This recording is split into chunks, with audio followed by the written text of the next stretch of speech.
राम और लक्ष्मण का संवाद। दामिनी दमक रही घन माही, खल की प्रीति यथा थिर नाही। बूंद अगात सहहि गिरि कैसे, खल के वचन संत सह जैसे। हे लक्ष्मण, देखो बिजली बादलों में चमक दिखाकर शीघ्र ही इस प्रकार मिट जाती है जैसे दुष्ट पुरुषों की प्रीत स्थिर नहीं रहती। हे लक्ष्मण, बादलों से जो वर्षा होती है वह वृक्ष पशु आदि सभी सहन तो करते हैं, परंतु वह अधिक अगाध बूंदों को सहार नहीं सकते। परंतु चाहे कितनी ही जोर की वर्षा क्यों न हो, पर्वत उसे आसानी से इस प्रकार संहार लेते हैं जैसे दुष्ट पुरुषों के कठोर वचनों से बाकी सबका हृदय बिगड़ जाता है, किंतु संत उन वचनों को ठंडे दिल से संहार लेते हैं, उनका हृदय नहीं बिगड़ता। चौपाई। भूमि परत भा डाबर पानी, जिमि जीवहि माया लपटानी। फिर हे लक्ष्मण, वर्षा का जल पृथ्वी पर गिरने से इस प्रकार मैला हो जाता है जिस प्रकार माया की मिलौनी से जीव मैला हो जाता है। सिमट सिमट जल बर ही जल तलावा, जिमि सदगुण सजन पहछावा। सरिता जल जल निधि महा जाई, होई अचल जिमि जीव हरियाई। देखो लक्ष्मण, सरोवर में सिमट सिमट कर जल इस प्रकार भर रहा है जिस प्रकार सज्जन पुरुषों के हृदय में शुभ गुण इकट्ठे होते रहते हैं।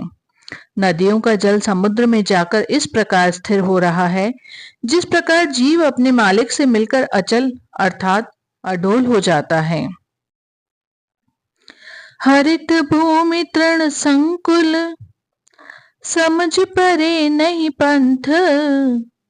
जिमि पाखंड विवाद ते, लुप्त हो ही सदग्रंथ।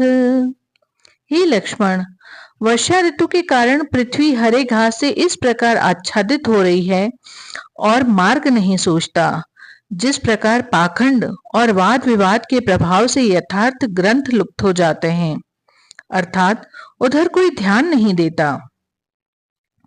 नव पल्लव भय विपट अनेका, साधक मन जस मिले विवेका।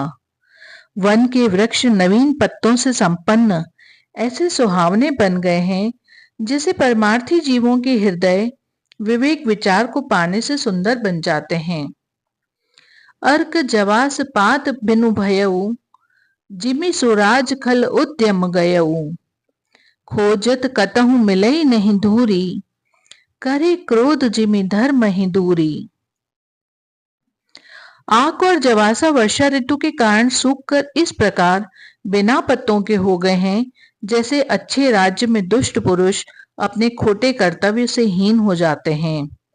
बरसात के कारण धूड़ी इस प्रकार ढूंढने से भी कहीं नहीं मिलती जैसे क्रोध की प्रबलता से हृदय में दया, धर्म और परमार्थ के विचार ढूंढने से नहीं मिलते। कबहु दिवस मह निमिड़तम, कबहु प्रगट पतंग। उपजई बिन शई ज्ञान जिमि, पाय सुसंग कुसंग। हे लक्ष्मण, वर्षा ऋतु के कारण कभी तो दिन में बड़ा अंधकार हो जाता है, कभी पतंग सूर्य से निकल आने से उजाला हो जाता है। जैसे खोटी संगत से परमार्थ का ज्ञान नष्ट होकर संतों की संगत से फिर वह ज्ञान प्रकाशित हो जाता है। अब आगे वर्षा ऋतु की समाप्ति पर शरद ऋतु के आ जाने से भगवान लक्ष्मण को इस प्रकार उपदेश करते हैं। वर्षा विगत शरद ऋतु आई, लक्ष्मण देखो परम सुहाई। सरिता सर निर्मल जल सोहा, संत हृदय जस गत मद मोहा। वर्षा ऋतु गई और शरद ऋतु आई। देखो लक्ष्मण, कैसी सुहावनी ऋतु है। नदियों और सरोवरों का जल इस प्रकार निर्मल और सुहावना बन गया है जिस प्रकार संतों का हृदय मोह, मद और अहंकार से रहित सुंदर और सुहावना होता है। रस रस सूख सरित सर पानी, ममता त्याग करहि जिमि ज्ञानी। धीरे धीरे नदियों और सरोवरों का जल इस प्रकार घटता जाता है जैसे परमार्थी जीवों के मन से धीरे धीरे संसार के मोह ममता की मैल घटती जाती है। बिन गन निर्मल सोह आकाशा, जिमि हरिजन परिहरि सब आशा। कहूँ कहूँ दृष्टि शारदी थोरी, को एक पाव भक्त जिम मोरी। बिन बादलों के आकाश इस प्रकार सुंदर और शोभित हो गया है जैसे भगवान के वासनाओं को त्याग कर प्रसन्न होते हैं। हे लक्ष्मण, शरद और मीठी ऋतु में अब कहीं कहीं इस प्रकार थोड़ी वर्षा होती है जैसे लाखों करोड़ों जीवों में से किसी एक जीव के हृदय में अंदर भगवान की भक्ति उतरती है। चले हर्षि तज नगर नृप, तापस वणिक भिखारी। जिमि हर भक्ति पाए श्रम, तजहि आश्रम चारी। हे लक्ष्मण, वर्षा ऋतु में नृप, राजा, तापस, तपस्वी, वणिक, सौदागर, भिखारी, यह सभी अपने कार्यों को बंद करके घरों में बंद पड़े थे। अब शरद ऋतु को पाकर वह सभी प्रसन्न होकर घरों को त्याग कर इस प्रकार अपने काम के लिए निकल पड़े हैं जैसे भगवान की भक्ति को पाकर ब्रह्मचारी, गृहस्थी, वानप्रस्थी और सन्यासी के चारों आश्रमों वाले अपने अपने आश्रम को त्याग देते हैं, अथवा भक्ति को पाने के निमित्त वह चारों आश्रमी अपने आश्रम धर्म छोड़कर भक्ति के मार्ग पर चल निकलते हैं। धर्म और नेम के आधार पर यह ख्याल आमतौर पर पाया जाता है कि मनुष्य को भक्ति के मार्ग पर तभी आना चाहिए जब वह दूसरे संपूर्ण धर्मों को पूरा कर ले, अर्थात पहले ब्रह्मचर्य, फिर गृहस्थ, फिर वानप्रस्थ और फिर जाकर संन्यास धारण करे।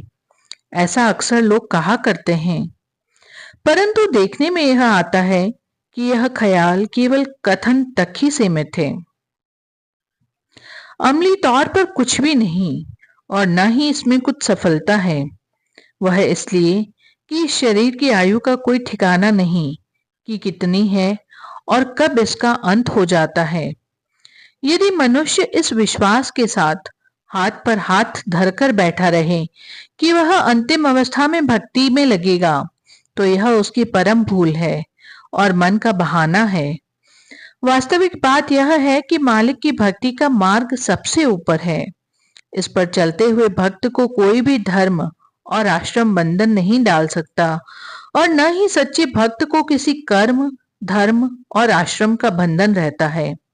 कारण यह कि भगवान को अपनी भक्ति बहुत प्यारी है और उस भक्ति को चाहने वाला भी भगवान को अति प्यारा है।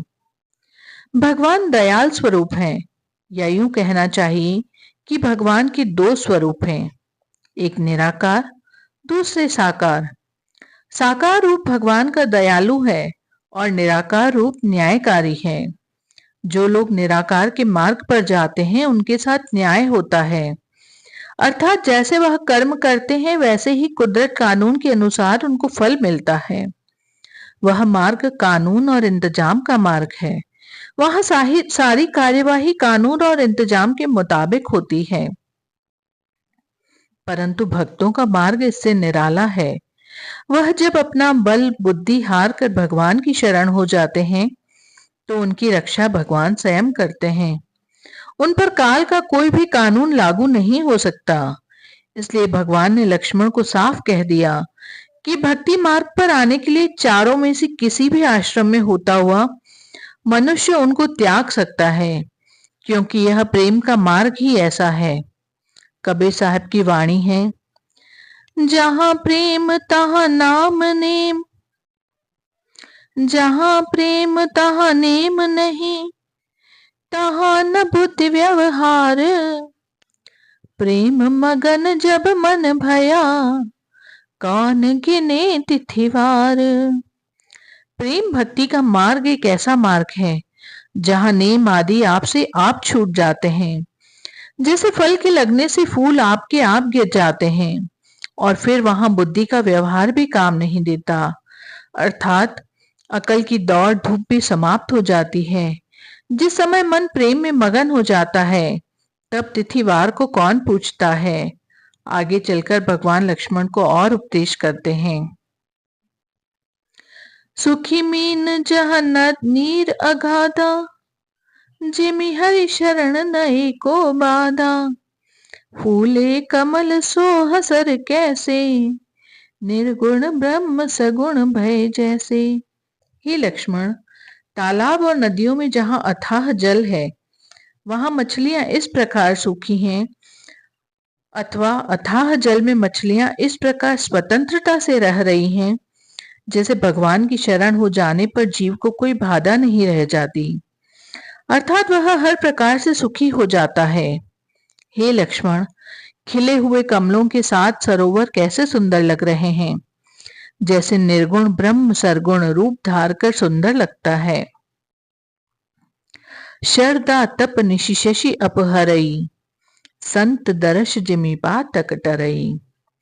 शरद ऋतु की तीक्ष्ण रूप धूप की तपश को रात को चंद्रमा इस प्रकार हर लेता है, अर्थात दिन की गर्मी रात को चंद्रमा को देखने में इस प्रकार शांत हो जाती है, जैसे संतों के दर्शन से पाप दूर हो जाते हैं। देख ही विधि चकोर समुदायी, चित वहीं जिमि हरिजन हरि पाई। रात में चंद्रमा को अनेक चकोर इस प्रकार देखते हैं, जैसे भगवान के दर्शन पाकर उनके भक्त उनको एक टिक होकर देखने लग जाते हैं। भूमि जीव संकुल रहे, गए शरद ऋतु पाय। सतगुर मिले ते जाहि जिमि, संशय ब्रह्म समुदाय। हे लक्ष्मण, वर्षा ऋतु में पृथ्वी पर मच्छर, मक्खी, पिस्सू और कीड़े मकोड़े आदि अनेक जीव जंतु उत्पन्न हो गए थे। वह शरद ऋतु को पाकर इस प्रकार नाश हो गए हैं, जैसे सद्गुरु के मिलने से मन से संपूर्ण संशय भ्रमों का नाश हो जाता है। वर्षा विगत शरद ऋतु आई, सुदिन तात सीता की पाई। एक बार कैसे हो सुधि जानो, कालहु जीत निमिष मह आनो। हे लक्ष्मण, वर्षा ऋतु गई और शरद ऋतु आ गई, परंतु अभी तक कैसे एक बार कहीं से पता चल जाए कि जानकी फला जगह पर है, तो मुझे काल से क्यों न लड़ना पड़े। एक पल में उसे जीतकर सीता जी को वापस ले आऊं। कतहु रहु जो जीवत होई, तात यतन करियानो सोई। सुग्रीव वही सुधि मोरी विसारी, पावा राज्य कोशपुर नारी। हे तात, जो जानकी कहीं भी हुई परंतु जीती होगी तो यतन करके अवश्य ले आऊंगा। मालूम होता है सुग्रीव ने भी राज्य, तख्त, शहर, स्त्री और खजाना पाकर हमारी सुधि बिसार दी है, अर्थात सुग्रीव भी माया में फंसकर हमें भूल गया है। जेहि सायक मारा मैं बाली, तेहि शर हर तो मुड़कह काली। जिस बाण से मैंने बाली को मारा है, इस मूर्ख का भी उसी बाण से कल नाश करूंगा। भगवान की लीला और चरित्रों को कौन जाने। लक्ष्मण को भक्ति और परमार्थ का उपदेश करते हुए अब फिर अपनी मनुष्य लीला करने लग जाते हैं। अति क्रोधवंत होकर कहते हैं, हे लक्ष्मण, सुग्रीव ने हमारा काम बिसार दिया है, उसको भी बाली की तरह मैं उसी बाण से मार दूंगा। जासु कृपा छूटे मद मोहा, ता कहूं उमा की सपने हूं कोहा। शिव जी कहते हैं, हे पार्वती, जिसकी कृपा मात्र से ही संसार से मद, मान, मोह छूट जाते हैं, उसमें सुपने यह केवल भय दिखाया है, ताकि दास सावधान रहे, क्योंकि भय के बिना भक्ति नहीं हो सकती। भय तथा क्रोध के अंतर्गत भी दास पर उनका प्यार भरा होता है। वह इस प्रकार अपने सेवक को माया के बंधन से छुड़ाते हैं। जान ही यह चरित्र मुनि ज्ञानी, जिन रघुवीर चरण रत मानी। परंतु इस चरित्र को तो वह विचारमान ज्ञानी भक्त ही जान सकते हैं, जिन्होंने कि भगवान के चरणों में प्रीत की होती है। दूसरा कौन जान सकता है। लक्ष्मण क्रोधवंत प्रभु जाना, धनुष चढ़ाए गहे करबाना। लक्ष्मण ने भगवान को क्रोधवंत जान धनुष बाण हाथ में ले लिया। भगवान ने देखा कि लक्ष्मण तो सचमुच तैयार हो गया है, कहीं बेचारे सुग्रीव को मार ही न डाले। कहने लगे, तब अनुज ही समझायहु, रघुपति करुणा सीव, भक्त दिखाय ले आवहु, तात सखा सुग्रीव। तब करुणा सागर भगवान ने लक्ष्मण को समझाया कि हे भाई, सुग्रीव को केवल भय दिखाकर मेरे पास ले आओ, मारना नहीं, क्योंकि वह मेरा मित्र है। महापुरुषों की लीला को कौन जान सकता है, वह ऊपर से कुछ और दिखाई देते हैं और अंदर से कुछ और होते हैं। इस भेद को कोई जानते हैं अथवा जिसको वह स्वयं जना देवे, वही जान सकता है। तो दोस्तों, आपने सुना लक्ष्मण और राम के बीच जो संवाद हुआ। अगर आपको इसी तरह की और भी भक्तिमय चौपाइयों के साथ कहानियाँ या कथाएं सुननी हैं तो प्लीज़ मेरे चैनल को लाइक, शेयर एंड सब्सक्राइब करना ना भूलें और मुझे कमेंट में करके बताएं कि आपको ये चौपाइयों के साथ में लक्ष्मण राम